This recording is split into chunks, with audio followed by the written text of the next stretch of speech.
Guys, 45 Live Podcast, man. We're here with my brother, man, Reddit, man, the Dirt Road Pimp, a.k.a. Jay Simon, yes, a.k.a. Coach J.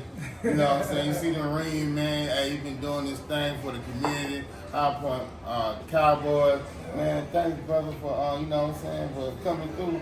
And, you know, how you feel about being honored today on the Juneteenth Father's Day celebration? Oh, man, it's a blessing, man. It just continues to show me how God is so good. His favor is unmatched. And I'm just blessed to be honored, you know what I'm saying? It's always good to be recognized, you know what I mean? But when you see the kids that I work with and see how they progress, you know, and the love and the passion that they have and the bond that we have, I'm gonna be honest with you, that's the best recognition I can ever get, you know what I'm saying? So as long as we're doing great things in the community, man, and we're doing things that we need to do to help these young men and these young ladies become successful in their life, you know, I'm gonna be always 10 toes down, you know what I'm saying? So, but yeah, it's a great honor, man, to be here. I wasn't expecting it, so again, it's a blessing, and again, it's also just another recommendation of letting you know that how good, you know, God's favor is, bro. Absolutely. You know, I didn't have to be mentioned. You know, I don't even look at things like that. But again, to be in the same breath of, you know, legends like, you know, my big homie, man, big bro Nite, man, it gives me chills just even talking about it. So I'm definitely honored, and it's a beautiful thing, and I'm privileged that I can go on and on about it, as you see. So yeah, absolutely. Well, I know you are a solution to all what's been going on in the community lately. You know, giving these young men and women, you know, a positive platform and do their thing. And I want to personally tell you I appreciate what you're doing for the community. And keep going, man. You know, let's build, you know, upstanding citizens in our community. Word. I mean, like again, man, you know, it's a blessing, man. You know, shout out to Palmer's William Group. Shout out to High Point Park organization, the High Point Cowboys. You know, they gave me the opportunity. A lot of people know that I came from Saraland, and you know, this was something that I never imagined doing. It wasn't anything planned. It was just part of my journey. So, you know, if it wasn't for my kid, Baby J, you know, I never would have been involved in it at all. You know what I'm saying? So, you well decorated. I mean, you just getting started, well decorated. Yeah, man. You know, yeah, man. Yeah, you know, again, faith ain't fair, man. You know what I'm saying? That's right. You know, so again, I give it to God first, and you know, I definitely appreciate those who just gave me the opportunity, and the parents who trust their children with me. You know what I'm saying? And stand 10 toes down with me and trust my judgment. So, and, you know, everything we do, man, we lead with love, we lead with hope, and we try to give them things and help them, you know, see a better side of what they may see behind closed doors. You know Absolutely. I have a lot of kids that we work with, man, that are not as privileged as others. I don't have to go deep into it for you to use your imagination of what I'm saying. So I get it. To be able to be a part of that and to be a part of that growth, and you know, it's a blessing, man. You know, but if it wasn't for Jay and if it wasn't for my wife Teresa, man, I wouldn't be doing it. You know what I mean? Because even her, she puts up with a lot of stuff that I do. A lot of shout out to Teresa. Yeah, you know what I'm saying? Like, she come home and, you know, we got 15 kids running around in my house and like, hey, what's going on? All because we got a football or a basketball game the very next day. Mm-hmm. And, you know, I want to make sure that their uniforms is correct, and I want to make sure that they represent, I want to make sure that they get the right rest and the right nutrition. And just trying to do everything I can, man, you know what I'm saying? And do more leading by action versus more than just by talking. You know what I'm saying? So again, it wasn't anything that I planned, but you know, you never know what is God plan. You know what I mean? So it's just a blessing being in a position where, once again, it's a privilege to be here. So. Yeah, thank you, man. Football and basketball, High Point Cowboys, y'all support. You know what I'm saying? Yeah. So no doubt, man. Been up 1 year, then 1 year, man. So far 6 championships. Wow. When they do that, 6 championships at High Point. Right now, man, definitely support us. Our basketball team will be playing this week in the Nationals. We are number 1 in our region from Louisiana, Texas state line all the way down to Miami, Florida. So it's pretty big. When we start out, man, I think the best compliment I get is when they say, "Oh man, you got a bunch of football players playing basketball." That's the best compliment you can give them. So right, absolutely. If we can be a bunch of football players and be number 1 in the nation, man, that's pretty dope in basketball. And that's pretty loud to me. You know what I'm saying? It's make history. That's what we definitely represent PA. We represent Mobile. We represent Alabama as a whole and the Gulf Coast. So to be again number 1 is really big. You know what I mean? But again, all praise, man, go to our parents and our kids, and definitely God above. Well, man, it's an honor, man, doing the interview with you. Always, Jay, always, you know what I'm man. saying? You know what I'm my brother, man. Going on 45 Live Podcast. Yeah, all day. But went nowhere. What they saying, loot is back. Blame it on that contour.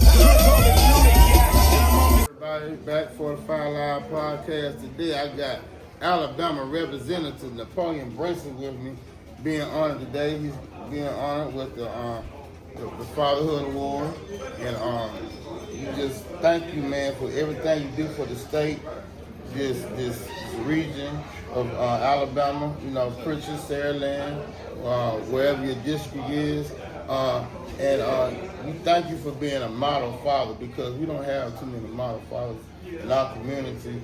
And you know, with all this violence and everything going on, we just want to highlight you. You know what I'm saying? Letting people know there are good fathers in our community. And how do you feel about receiving this award today?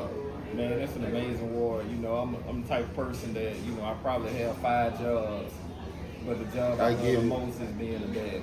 And because that gives me the opportunity to shape, my girls and shape their futures and give them the shoulders to stand on. So often in our community, we start from zero. We have to start and build completely from zero, and I just want to be that strong foundation for my girls to be able to build on, whether it's education, whether it's teaching them about wealth, and teaching them about religion, teaching them how men are supposed to treat women, and opening doors for them, and it's just so many different things that I feel as a father that I need to be able to teach my daughters, and I just feel definitely honored to be able to get this award today. Absolutely. So, what's been going on in your life? You know what I'm saying, as far as politics and everything. Well, I've been fortunate this year in January. I took over as chair of the Alabama Legislative Black Caucus. That's the leader of the black legislators in the state of Alabama in the House and the Senate. And it gives us the opportunity to fight hard for issues that impact the black community across the entire state. So, I'm elected, from a district, but I'm a state representative, and, being a state representative and also being the chair of the Black Caucus for the entire state, it just puts us in a position to make sure that, we get fair treatment. Like, I'm so fortunate that, under my first year as chair of the Black Caucus, Juneteenth finally became an official holiday in the state of Alabama. You think about the significance of the roles that we play, and that's something that, that we deserve, we earn. Absolutely. Something that should have been happening. But we was able to get that done this year, and I think that was very instrumental that we got that done this year. Well, what message do you have for the fathers out there? The number one message I think I have for the fathers, man, is that none of us are perfect. It's no blueprint to fatherhood. It's no blueprint to this is how to raise the perfect child. It's our responsibility to love our children no matter what. And being a present father, to me, is half the battle. None of us are perfect, but we can strive to do our best to be present. And I think being present, that means more to the kids than they will ever know. Absentee fathers, is something that's been really plaguing our community. Absolutely, it's an epidemic. You know, it's not. You know, these women that have these kids by themselves, and it's not their responsibility to raise these kids alone. It's not Big Mama and Papa responsibility to raise our kids. You know, it's our responsibility. Yeah, it take a village, but the village, the first person, the head of that village need to be that father. Absolutely. And then we can reach out and bring in other people to help mold our families and our children. But we have a responsibility that so many of us just take light and just don't take that responsibility. But then I don't want to forget, there's some sisters out there that play these kids against today, you know, and don't allow him to see these kids. I think we all have a responsibility to know that it's really about the kids. Co-parenting. It's not about, very you know, important. how they feel about each other, but it's about doing what's right and what's best, you know, for the children. And I think that's what's missing the most in our community right now. But thank God for people like, you know, like Shake 20, Relly, you know, people that's out here grinding, that's putting blood, sweat, and tears. Josh, people that's out here with these kids on a day-to-day basis, Ski, you know, people that's really putting in time, Dan, like people that's taking time out and They feel that void. They feel that void. But they feeling a void. But it shouldn't be that hard. It shouldn't be that hard because everybody know the kids, you know, in the community that's not doing right. Everybody know the kids in the community that's selling dope. They got the pistols that's robbing folks. Everybody know them, you know, and parents know too. You know your child doing this stuff. All on TikTok with the gas. Yeah, let's pull this back in, fans. man, and take more responsibility for what's going on with our kids because it's our community that's hurting. You know, it's us. So, you know, some of the responsibility come back to us as parents. Well, thank you for your time and congratulations on the award again. Appreciate it, 45. Thank you, man. You're welcome. PA all day, 45 Live Podcast. Let's baby. go.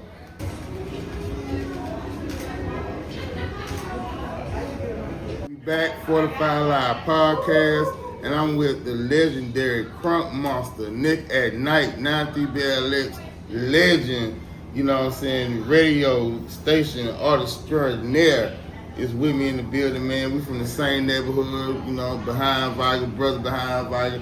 How you doing today, Mr. Nick at Nite? I'm cooling, man, in front of the camera, which I don't like to be. Hey, it's all good. You're being honored today. We getting your flowers, man. You blessed me with flowers today. Thank you. And I just want to know how you feel about getting your flowers. I feel amazing, man. I wasn't expecting all this. Well deserved. You know, in my mind, the only thing I did was play records. You know, that's what I did. I love your humbleness, for one. You know what I'm saying? Well, in my opinion, it's about the music. The music is the start, the not me. algorithms. Yeah. Music is the start, not me. I'm just a facilitator. You know, it just comes through me, through my soul out to the people. You know, and I'm just playing back what the people give to me energy-wise. I mean, I couldn't never see the people, but I could always feel the energy, and me being one of the people, other people, you know, I knew what everybody was doing at a particular time, so I just played what I knew I would want to hear and what the people were doing at the time. And that's what I did. I played records. Well, how did you get started? Like, you know. Well, I was with a bunch of guys in the BBV, and shout out to brother behind Viger. Yeah, in my neighborhood in Prichard, and here in Prichard, and it go farther than that. So back in the early 80s when I was at KJ Clark Middle School, we used to have these talent shows and stuff. And I was into music and stuff at the time. It was early hip hop, you know, Rappers Delight and Planet Rock and Play At Your Own Risk and stuff like that. And I started getting into breakdancing and pop locking and stuff. You know, and there was guys in the neighborhood like T-Bird, Thaddeus, Dominic Johnson, this kid named New York. It was Schoolboys. It was a bunch of dance crews. And it was a guy named Rappin' Moody and Billy Buck and Harold Lee.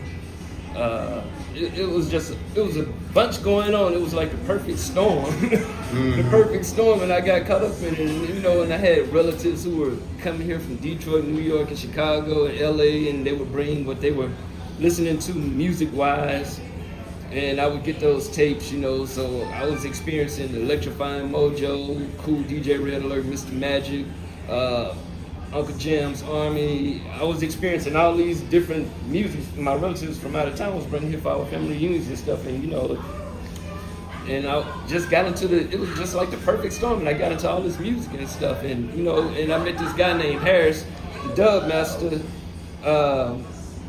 who took a liking to me because I was real good at breakdancing, because we used to go to Manatee Blunt High School and had contests over there, breakdancing contests and talent shows and stuff, and I was pretty good. I was good. I could do windmills with no hands, hands behind my back, all that stuff, you know what I mean? Culture. Yeah. 1990s, and any B-boys, they know what I'm talking about. Mm-hmm. And he was DJing already. You know, he had equipment and stuff, and you know, Mad Hatter and Marvelous BJ would play slide shows on the gym wall and playing the early electro funk, as they called it back then, and we met and we became fast friends, and he had some makeshift DJ equipment, and he showed me a few things, and then later on, about a year or so after we met, he went to Trinidad for the summer to do some condominiums for a summer job, and he let me keep all his turntables and records and stuff, and from there, you know, I kind of honed my skills and fell into it from there. And you know, that's the beginning of it. You know, and that led to me making beats with some guys in my neighborhood, behind Viger, my man Dank, Rai, Eric Williams, Chris Harris, and my man Timothy Howell, may he rest in peace. He bought us a 4-track recorder, and you know, we would all be in my mom's house, and we would make beats and stuff. You know, everything that you ever saw on Hustle and Flow, I really did that for real with makeshift studio equipment. I also, what you saw in Juice, that was really me. I was Q from Juice, for real. I really did that. You know, my mom would have to wake me up to go to school, which was right across the street from the house. You know, headphones on my head, time to go to school. You know, and eventually after a stint doing that a little bit, I went to Atlanta and went to the Art Institute, took a class in audio engineering. I used to tell all the guys in my neighborhood, I'm like, I'm gonna go to school, I'm gonna learn how to be an engineer, come back, I'm gonna start a record label. You know, and so once I got to Atlanta, I linked up with these guys called, well, we was just a loose affiliation, but eventually we became this crew called Nebulos, entering blended levels of space, and we were some underground hip hoppers, and you know, it was like an amalgamation of graffiti writers, rappers, MCs rather. We weren't rappers, we were MCs. Because it was all about, it was all about lyrics. Yeah, absolutely. And you know, we did that for a while, and then, you know, I moved back to Mobile and fell on radio. I was never trying to do radio. I fell in radio by mistake. My whole thing was to be a producer, you know, because I was the head of the crew, Nebulos, when I was living in Atlanta. I was, you know, they, like I said, they were rappers already, but they did not know how to make songs. I knew how to make songs because I was in the band at Viger High School. I played drums, and I knew how to read music, and so, you know, I understood the concepts of making songs and arrangements and stuff like that, so I had to teach these guys that, and that's how I became the head of the crew. But I moved back to Mobile. They went on to do other things. Actually, DJ Drama became their DJ once I moved back to Mobile, and the young ladies who do the Nicky Nite on your radio, yeah, those young ladies, DJ Drama was their DJ first before he even started the Gangsta Grills series. And the young lady was my ex-wife's rather, best friend, and she moved to Atlanta after I came back to Mobile and fell on radio, and you know, and I just fell on radio by mistake. I wasn't 30 years later, here you are, retired, huh? Yeah, so you retired in November. Yes. Yeah. Well, how did that feel? Well, it was bittersweet. You know, I had always said that I was gonna give it up when I turned 40 years old, but I didn't. I guess you know, which as a DJ you never retire because it's in you, it ain't on you. You know what I'm saying? I can dig it. I'm still gonna be involved in music in every way. I'm still gonna DJ. You know, it's never more independent. Yeah, more independent. And you know, I never. It wasn't about the money. It wasn't about the fame. It was just my love of music, and you know, not just hip hop. I love all types of music. You know, but I mean, because in my mind, hip hop is of everything, and everything is of hip hop. That's a nigga Nite original quote. You know, because hip hop takes bits and pieces of every different kind of music to make a music. You know, so that's part of it. You know, and once upon a time, in order to be most DJs, we were nerds. You know what I'm saying? Because you went and dealt for records. You know, and to make beats. And you wanted to know, well, who played the drums on this song? Who played the bass on this song? Who played the organs on this song? You wanted to know everything about music. And you know, and now it's a little something different. You know, a lot of young... A lot of sampling. Yeah. I know there's a lot of sampling going on. No, but that's what it came from. That's what it came from. But what I'm saying is different now. It's different now because back when we were doing it, it wasn't no database. It wasn't an algorithm telling you, well, this song coordinates with this song, which coincides with this song, which coincides with this song. We had to dig for these records, you know, literally dig. You know, like if you were, say for instance, using the James Brown sample and you wanted to know who played the horns on James Brown sample, you know, on the James Brown record, you had to find out it was Fred Wesley and the Horny Horns. You had to, you know, dig to find out this stuff. And you know, let me buy a Fred Wesley record because I like the way he played the horns on his records. You know, and so on and so on and so forth. And you know, and that's what it was. You know, and back when I started, we only had a four-track recorder and two turntables and a makeshift microphone. That was up, man. A lot of history, man. And we'll be here all day. Yes. It's a lot, you know. We're going to do the documentary, Nigga Nite documentary. Promise off the documentary coming soon. Man, congratulations on your award. PA all day, man. Thank you. I just want to say thank you to everybody for supporting me over the years. Y'all helped me to raise two kids, you know, and take care of my family, and I really appreciate that. You didn't have to listen to my show or our show because it was never about me, and I really appreciate the big fan Florida, Alabama, Mississippi. I appreciate all those giants who came before me, who showed us that I'm standing on. I appreciate just the entire community for supporting me all these years. And if you see me in the street, holler at me. You know, if you want to talk to me about anything, I talk. I never believed in celebrity and all that stuff like that. I'm just a normal dude, an OG, ordinary guy, and I like to play music, and thank y'all for listening. We out, man. Love y'all. 45 Live Podcast. Hey, before we go, what do PIP stand for? Player in the music profession. Take y'all back right quick, come on. Y'all sing along. If you from the real PA, put your hands up. Let's go like this. 45 Live Podcast. Happy Juneteenth, everyone.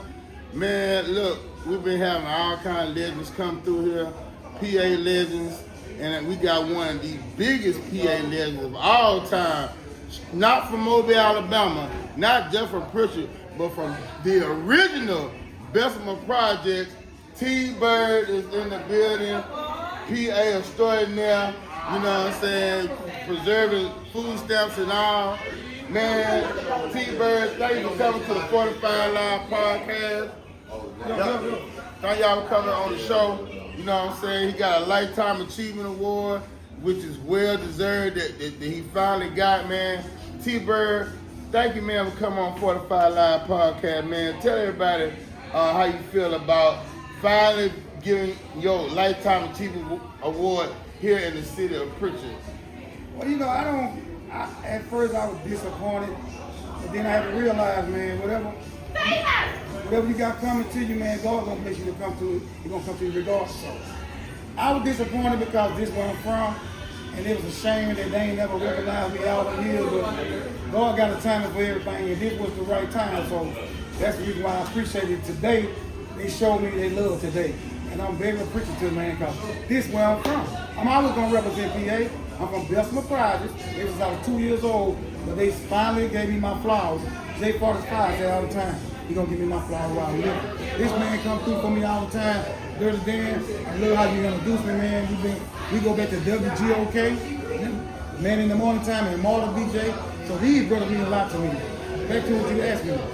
I was disappointed, like I said, but I knew God had the right time, and today was the right time. Absolutely. And I got this right here. They honor me, my Lifetime Achievement Award. Icon. I just got this one in Atlanta, April 26th. This is a picture of him. You see that? Absolutely. Now I got one in my hood, though. PA, baby. Yeah, Prichard, man. Alabama for life. Yeah, man. We so proud of you, man. You keep doing your thing, man. Show them the other I was going to get to it. straight out of Africa. I got this, and this came straight from Jamaica. Oh, Jamaica. Oh, well, that part of Africa. It's straight from Jamaica Prichard. It's from Jamaica Prichard. Yeah, I didn't know you had a Jamaica Prichard. Yeah, man. We got one now, man. So yeah, man, this means a lot to me, man, because they ain't have to do this. And I know these two young men, Dirty Dan and J45, is a part of that. And Alabama Hip Hop Radio. Man, thank y'all so much. Alabama Hip Hop Radio, J45 Podcast, man. Y'all doing wonderful things as well. I don't want to get all the credit. But anyway, man, I'm so thankful, man, because this really, truly means a lot to me. Everybody don't get this. You see what I'm saying? Especially in their own hood, because they don't never support you. But I'm going to preach to hey, son. What you got to say to the baby daddies out there in the world? Stop having children. If you ain't gonna take care of them. Yeah. You know Stop what having I'm saying? kids, the ones that you know you ain't gonna take care of. Quit having kids, man, you know you ain't gonna be responsible for. That's your job once you have a child. I mean, I sold my children, but I still love my children. But just, you know, all I gotta say, man, if it meant for a child to come to this world, they're gonna come regardless. You can't stop that. That's God's word. But for all y'all baby dads out there, treat your baby mamas right. Shout out to B-Rock and the rest of the business boys and Can't do it everything. without 'em. Oh yeah, and I got something for you to autograph. You know what I'm saying? I'm We glad I got thought the of it. old school telephone. I got the old school. Do that dance. I hate I ain't bring it. You do that dance. With vinyl. Yep. Still in the plastic. From 12. back in with 80s, 90s something. That was You know, 92. 92. So I'm gonna give him the autograph that, and I'm gonna probably show that after later on, man.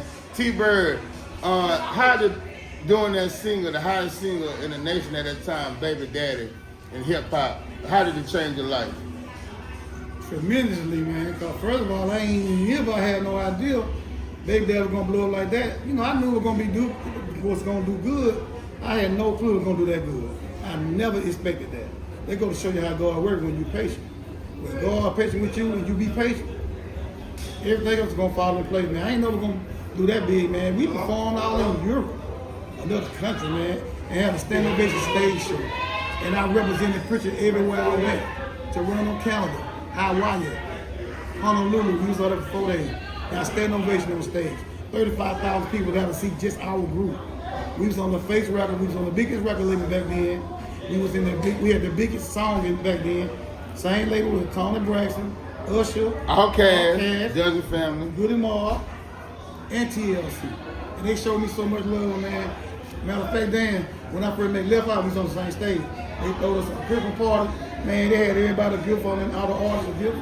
I told Left Eye, I said, "Look, I love you so much. I'm gonna marry you. They gonna call me Right Eye." R.I.P. Left Eye. Yeah, that's my girl. She said, "This is gonna be my dude right here," and she sure was, man. So when she rest in peace, and I want to give a shout out to my homeboy Andre Griffin. He just passed away, man. The girl killed him, but I know God got him, man. I'm about to tell him now that I'm my best friend in the world. Last thing he said to me was, "You the best friend I personally ever had." I saw him the day he got killed that night. I saw him that day. But I know God got him. He don't make no mistakes. I'm not gonna question God because when you question God, why? It's a question. I won't ask God why.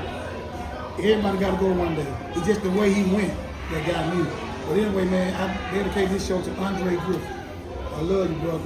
And man, with that said, man, you know, it's 45 Live Podcast. Thank you, T-Bird. We love you, man. Love y'all, man. You know what I'm saying? PA all day, 45 Live Podcast. It's your boy J45, Mr. Key to the City. Everything pretty. The host of the Gulf Coast, the Alabama hippie, east of the muddy, mighty Mississippi, the Port City Hempkin. We out. Hopefully one day they'll give me a key to the city. Right now, I just got my keys to the house. Coming soon. Coming soon, man.